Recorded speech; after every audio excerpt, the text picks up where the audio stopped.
Ever thought about, maybe turning your love for music into like a side hustle Mm-hmm. or even a full-blown business Yeah. by renting out DJ equipment, Right. especially, here in Florida? Interesting, yeah. Or maybe you're just curious about what it actually takes to set something like that up. Mm. Well, today we're going to dive deep into exactly that. We found this super practical guide Yeah. that breaks down all the essentials. And Nice. think of this as your insider's look at how to make it happen.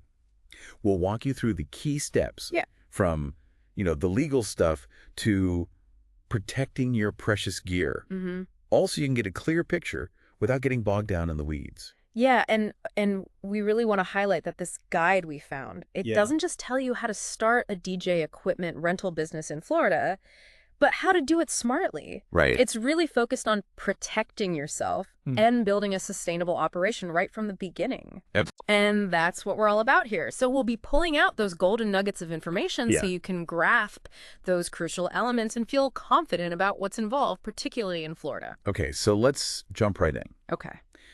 The guide really hammers home this point about forming an LLC, a limited liability company in Florida right off the bat. Yeah. Now, for you, why is this such a smart move? Well, forming an LLC is all about protecting your personal assets. Okay. So think about it. Down the road, Yeah. if your business faces unexpected debts or even, God forbid, a lawsuit, Right. having that LLC in place can generally shield your personal assets like your home or car from those business liabilities. Like a safety net. Exactly, Right. exactly.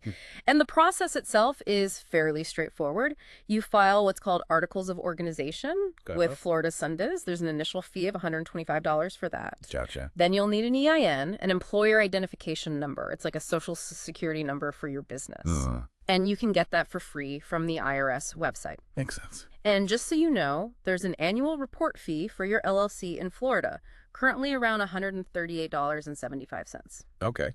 But that's a small price to pay for that peace of mind. Right, for that protection. Yeah, we've seen countless cases where this separation has really saved the day for small business owners. So it's all about creating that legal wall between your personal life and your business dealings. Precisely. Now let's zoom in a bit. Beyond the state level, what about operating in your local community? What permits and taxes do you need to consider there? Right. So at the local level, you'll likely need a business tax receipt. Okay. You get this from the county or city where you're operating. Got it. It's essentially your local permission slip to do business. Okay. The requirements and costs will vary depending on where you are in Florida, so definitely check with your local authorities early on. Good advice. Now, here's a crucial point for you. Okay. Because you're renting out equipment, which is considered a taxable transaction in Florida. Right. You'll need to register for a Florida seller's permit. Okay. This lets you collect sales tax, currently 6%, Right. plus any county surtax Okay. on your rental fees.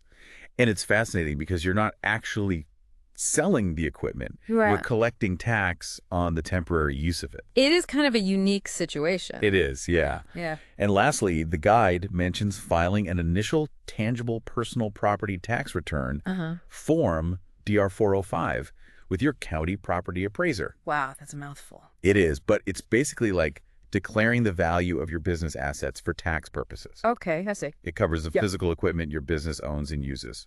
Makes sense. Yeah. So, definitely some admin hurdles to clear to get started on the right foot, both legally and with taxes. Yeah, it's important to get that foundation right. Absolutely. Now, let's talk about protecting yourself and your business in another crucial way. Okay. Well-written contracts and liability waivers. I mean, letting go of valuable equipment, you've got to have those agreements in place. Absolutely. It's all about managing risk and setting clear expectations right from the start. Right. Think about it. You're trusting your equipment to someone else. Yeah. A comprehensive equipment rental agreement, that's your main tool for protection.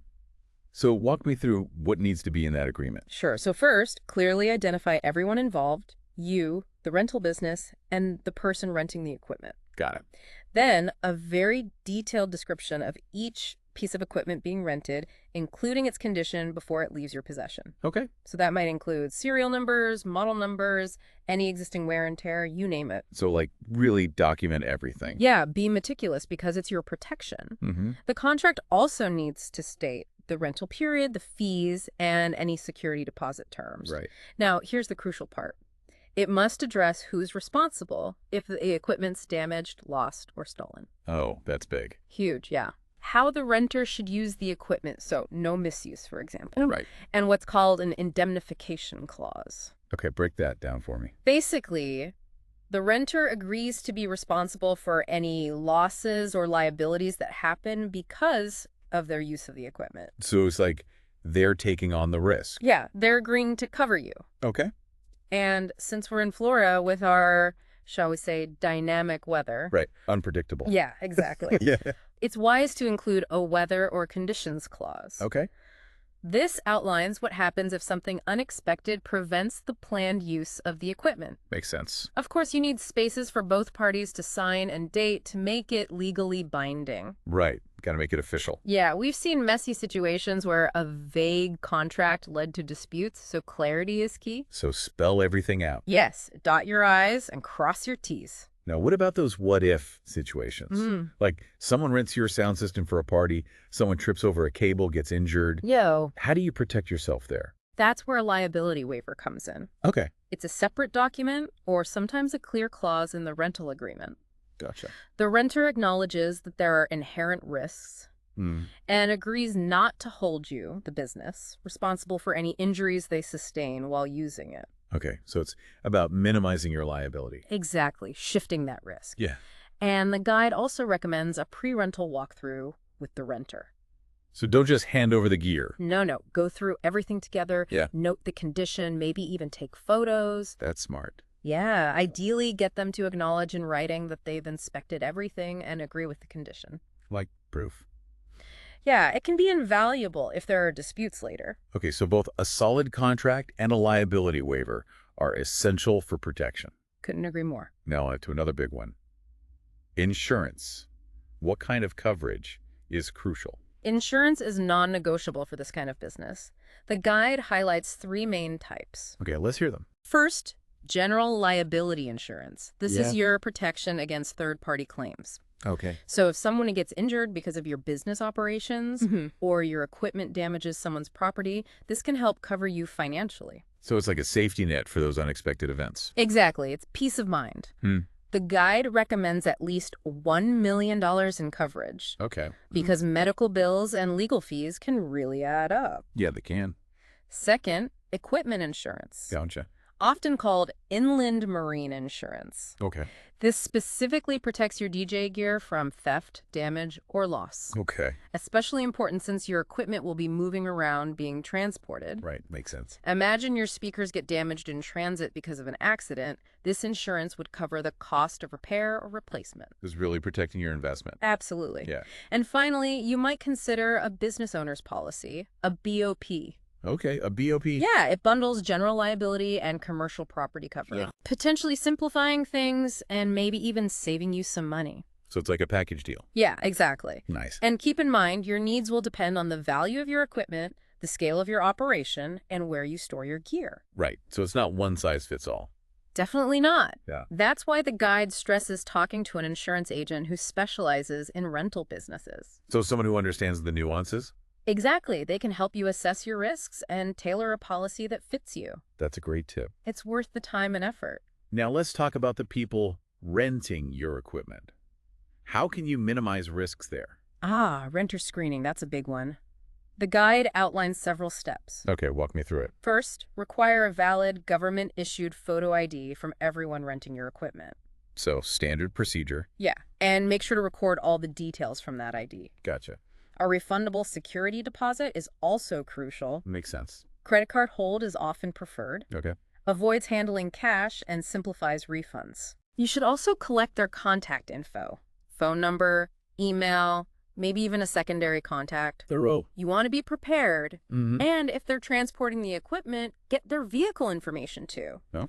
The guide also suggests physical security measures at your pickup location. Like what? Things like security cameras, good lighting. Makes sense. And they point out some red flags to watch for. Oh, like what? A renter being overly pushy, offering to overpay for no reason, Interesting. or strange communication patterns. I see. Trust your gut. If something feels off, it's worth digging deeper or even declining the rental. Better safe than sorry. Exactly. Now, let's talk about actually preventing theft or damage to your equipment. Okay, so prevention is key. The guide has some great strategies. Okay, all ears. First, ensure all pickups and returns happen in a safe, controlled environment. Right. No leaving things unattended. No, you want to be present, Mm-hmm. never release equipment without full payment and a signed contract. For expensive items, consider GPS trackers. Okay, extra security. Yeah, it can help with recovery if something goes missing. Makes sense. Also, visibly mark all your equipment as yours. Good idea. Deters theft and makes it easier to identify. Mm-hmm. And when the equipment comes back, inspect it immediately. Right then and there. Yeah. Note any discrepancies or damage right away. Discuss it with the renter before they leave. So you're both on the same page. Exactly. Yeah. If equipment's returned late, take action promptly. And if you suspect theft, involve law enforcement. Document everything. So a proactive approach is key. Absolutely. You're protecting your investment. We've covered a lot of ground, but let's revisit those Florida-specific rules and taxes one more time, Okay. Good idea. just to make sure our listener has it all clear. Right. So to recap those key Florida points, Yeah. you must collect and remit Florida sales tax on all rentals. Got it. Secure that local business tax receipt from your city or county. That permission slip. Yeah, that's the one. File that tangible personal property tax return for your equipment. Right. And ensure your rental contract is compliant with Florida law. Okay. Maybe have a local business lawyer review it. So it's really tailored to the state. Exactly. Yeah. These are non-negotiable for running your business legally and avoiding future issues. Got it. No cutting corners. Nope, not worth it. Now let's shift to the day-to-day. Okay. What tools and resources can make life easier for someone running this type of business? Efficiency is your friend. The guide suggests some helpful digital tools. Lay 'em on me. For those rental agreements, consider e-signature services like DocuSign or HelloSign. Ah, so you can get those contracts signed remotely. Yeah, it keeps everything organized digitally. Nice. For inventory management, rental software like Bookable or Easy Rent Out can be game changers. Okay, so that helps you track everything. Yeah, they often have features for online booking, payment processing, even reporting. Wow, that's comprehensive. It is, but if you're just starting out, a spreadsheet can work too. So you don't need fancy software right away. Exactly. Okay. For payment processing, look into reliable options like Square, PayPal, or Stripe. Those are the big ones. Yeah, they're secure and integrate with other tools. Right. The guide also recommends a dedicated business phone line and email. Keeps things professional. Exactly. Yeah. And to reach renters, explore online marketplaces like Fat Llama or Rent My Equipment. Okay, so platforms specifically for rentals. Yeah, and don't underestimate local platforms like Facebook Marketplace. Good point. Reaching your local community. Yeah. Now, any specific companies or professionals you'd recommend someone starting out to have on their radar? The guide gives some good leads. Awesome. For insurance, they mention Next Insurance, Hiscox, and Insurance Canopy. Okay. They often work with small businesses. Got it. For legal stuff, online services like Rocket Lawyer can help with basic documents. Right. But for tailored advice, connect with a local business attorney who knows Florida law. So you get that expert guidance. Exactly. Yeah. We've already talked about Bookable and Ease Rent Out for rental software, Mm-hmm. and Square, PayPal, Stripe for payments. Right. For online marketplaces, Fat Llama, Rent My Equipment, and Facebook Marketplace are good starting points. So a mix of specialized services and more general platforms. Yeah, find what works best for you. As we wrap up, what's the absolute most critical thing for someone to understand before diving into this business? Hands down, prioritizing risk management from the get-go. Okay, tell me more. The guide emphasizes this repeatedly. Mm-hmm. Having those solid contracts, Right. adequate insurance, Yeah. and thorough renter screening. Okay. These aren't just suggestions, they're fundamental. You can't skip them. No, it might seem like a lot of work up front, Yeah. but it'll save you from headaches, legal battles, and financial losses down the line. So it's an investment in the long-term health of your business. Precisely. I love that. It's about building a solid foundation. So we've covered a ton today, from the legalities of setting up shop in Florida to protecting your gear and ensuring you're renting to the right people. It's all connected. And as you absorb all this, think about what areas need your special attention. Yeah, what resonates most with you? Maybe it's those Florida sales tax specifics or the ins and outs of equipment insurance. Take the time to really understand those areas. And here's a final thought. Okay. Beyond all the practical steps, what unique value can you offer your customers? The X factor. Yeah. What makes your business stand out in the Florida market? That's the key to success. Think about that as you explore this exciting opportunity. And don't be afraid to get creative. Absolutely. There's so much potential out there.